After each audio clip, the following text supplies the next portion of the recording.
says, "I see, Mr. Brady, that you'd like to shorten my neck." So Lincoln tugs his collar up, and just when he does it, Brady's operator snaps the camera. The result is a powerful image. Dignified and presidential, it radiates confidence. Lincoln's campaign mass produces and distributes the photo, plastering his face everywhere.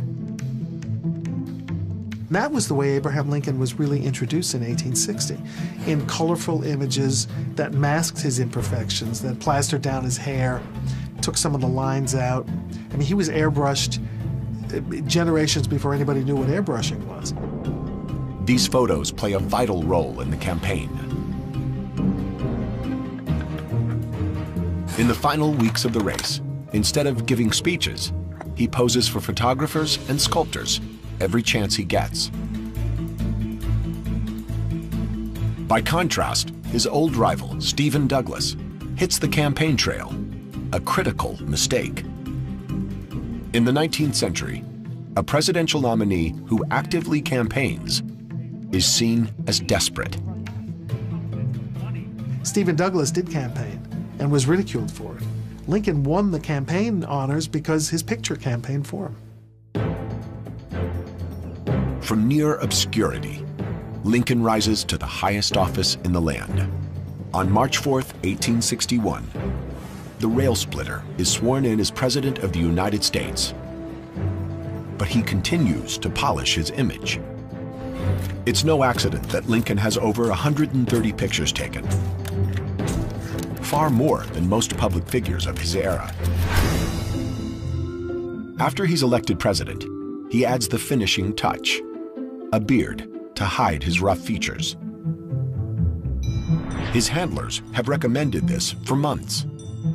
But being a savvy politician, Lincoln attributes his new whiskers to advice from a young fan. If you will let your whiskers grow, you would look a great deal better, for your face is so thin. All the ladies like whiskers, and they would tease their husbands to vote for you. But crafting a public persona is a double-edged sword. The press can easily damage his reputation. And during his inaugural train ride from Springfield to the Capitol, they get their chance.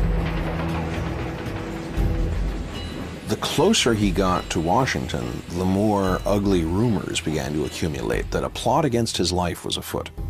By the time that he had reached Philadelphia, discussions about this plot were reaching a fever pitch. The famous detective, Allan Pinkerton, urges him to keep a low profile, but Lincoln wants to avoid the appearance of cowardice. However, the danger is very real. To arrive at the Capitol, Lincoln will have to switch trains in Baltimore, a hotbed of Southern sympathy. It's the perfect ambush point.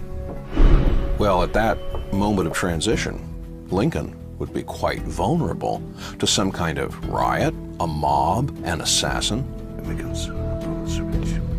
Lincoln learns of a conspiracy to kill him while he changes trains.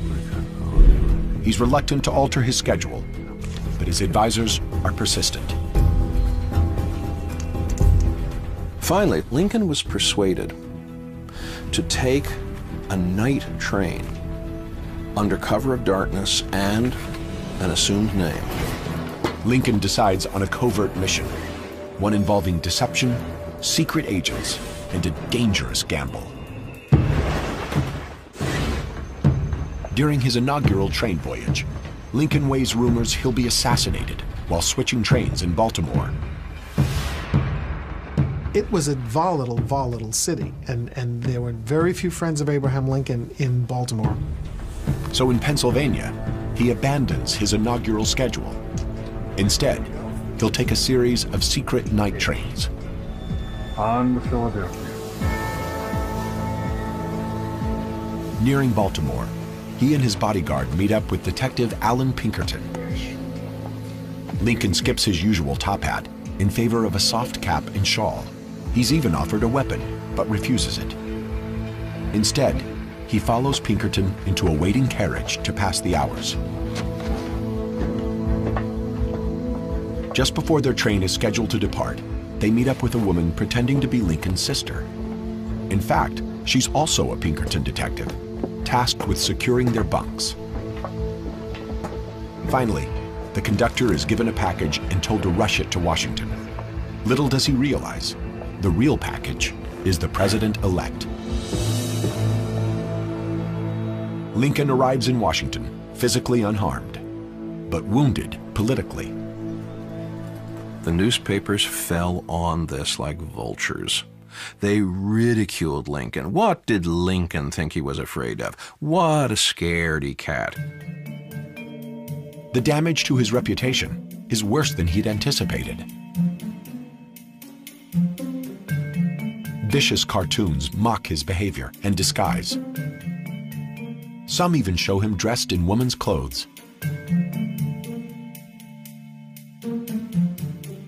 It was at that point that Lincoln resolved in his own mind that never again would he allow himself to be frightened into doing something silly by threats of assassination. Public sentiment is everything. With public sentiment, nothing can fail. Without it, nothing can succeed. Although Lincoln's been attacked by the papers, he realizes how much he needs them. In fact, he goes out of his way to embrace the press. Lincoln enjoyed the newspapers. He also understood their power for shaping public opinion, and he manipulated them with as much cleverness as he manipulated members of Congress. Lincoln makes friends with reporters and editors. He hangs out at newspaper offices. Occasionally, he even ghostwrites editorials. After delivering a speech in Springfield, he not only gives a copy to a journalist, but follows him back to the office to check the final article for errors. When he becomes president, Lincoln makes a shrewd decision. To this point, new administrations had singled out their favorite paper to act as a mouthpiece.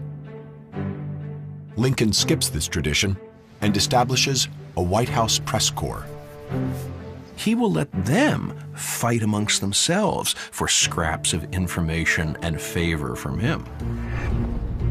He's a master at using subtle influence to control fellow politicians, and he needs to.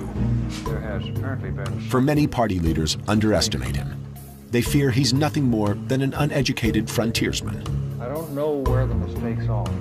That made Lincoln successful in November, but it also fed the uncertainties, the doubts, even the enmities of some of his fellow Republican politicians.